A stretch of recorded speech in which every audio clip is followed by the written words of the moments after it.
Anak-anak Umi yang solih dan solihah, hari ini kita akan belajar mengenai tanggung jawab. Tujuan pembelajaran kita yaitu memahami pengertian dari tanggung jawab. Kemudian, mengetahui bagaimana cara menjadi pribadi yang bertanggung jawab. Tanggung jawab itu apa sih? Tanggung jawab adalah sebuah sikap. Sikap yang bagaimana? Sikap yang menyadari dan melaksanakan tugas dan kewajiban yang kita miliki. Kita sadar dengan sendirinya ketika kita melaksanakan sebuah tugas dan kewajiban itu. Jadi tidak perlu dipaksa atau bahkan tidak perlu diperintah dari orang lain. Itu yang namanya tanggung jawab. Bagaimana ciri-ciri orang yang bertanggung jawab? Ciri-ciri orang yang bertanggung jawab yaitu segera melakukan tugasnya. Kemudian menghormati hak orang lain. Contohnya, misalnya kita kemarin sudah belajar mengenai peran, bahwa peran kita itu sebagai anak di rumah, sebagai siswa di sekolah, dan sebagai warga masyarakat. Nah, setiap peran kita memiliki tugas dan kewajiban. Umi ambil satu contoh dari peran kita sebagai anak. Nah, apa sih ciri-ciri kita sebagai anak yang bertanggung jawab? Yang pertama, kita segera melakukan tugas. Misal, di hari Jumat, kalian memiliki jadwal membersihkan ruang tamu. Maka kita sebagai seseorang yang bertanggung jawab, sebagai anak yang bertanggung jawab, kita akan segera melakukan tugas kita, yaitu membersihkan ruang tamu. Dengan membersihkan ruang tamu, secara tidak langsung kita sudah menghormati hak orang lain. Maksudnya seperti apa? Kita tidak ingin hak orang lain itu tidak kita penuhi. Dengan membersihkan ruang tamu, kita sudah menjaga hak dari ayah, ibu, kakak, ataupun adik yang ingin menggunakan ruang tamu dalam keadaan bersih. Setelah melaksanakan kewajiban, baru kita bisa meminta atau kita bisa memiliki hak kita.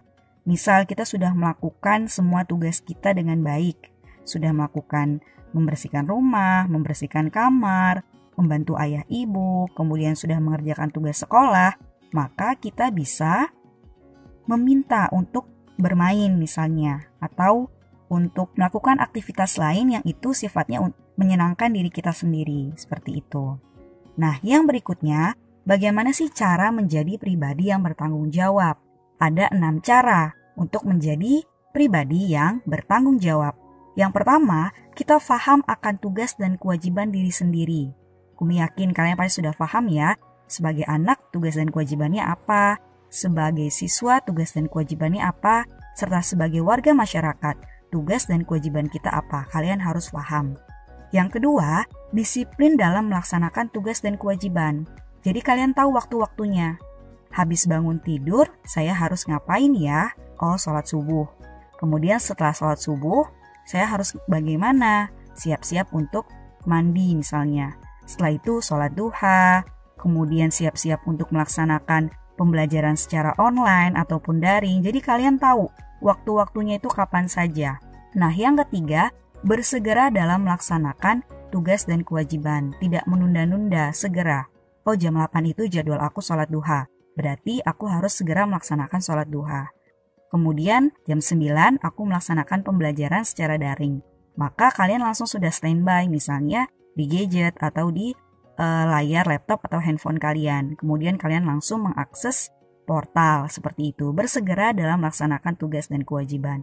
Kemudian bersemangat dalam melaksanakan tugas dan kewajiban. Cari hal-hal yang bisa membuat kalian bersemangat. Oh, nanti akan dapat reward misalnya dari orang tua. Atau misalnya kalian nanti mendapatkan prestasi yang baik, the best academic atau seperti apa, seperti itu. Jadi dicari hal-hal yang membuat kalian bersemangat untuk melaksanakan tugas dan kewajiban. Yang kelima, menghormati hak orang lain. Contohnya seperti apa? Seperti tadi, ketika kalian membersihkan ruang tamu, itu kewajiban kalian, ya kan? Maka kalian harus bertanggung jawab karena jadwal piketnya sudah dibagi, kalian kebagian hari Jumat untuk membersihkan ruang tamu. Nah, dengan melaksanakan kewajiban, kalian itu sudah menghormati hak orang lain, bahwa orang lain juga berhak akan ruang tamu tersebut, seperti itu.